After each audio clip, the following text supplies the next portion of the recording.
پېښور کې د خیبر پښتونخوا کرکټ چیمپیونز لیګ پرانیستو شوه. په غونډه کې د شپږو لوبډلو لوګوګانې او جرسۍ هم وړاندې کړې شوې. گورنر فیصل کریم کونډي، شاهد افریدي، سهیل خان کونډي او د کرکټ ګڼو شخصیتونو ګډون وکړو.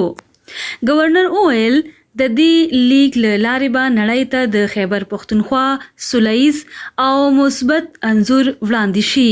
هغه زیاته کړه د لوبو له لارې به د ځوانانو استعدادونه رابرسېره شي او د ترهګرۍ پر ضد به مثبت پیغام خپور شي. د هغه په وینا لیګ به هر کال ترسره کیږي او ځوانو کرکټرانو ته به د پرمختګ ښه موقع برابروي. د لیګ تنظیمونکو هم هیله څرګنده کړه چې له دې سیالو به راتلونکي قامي لوبغاړي روزي. خالده نیاز، شال نیوز، پېښور.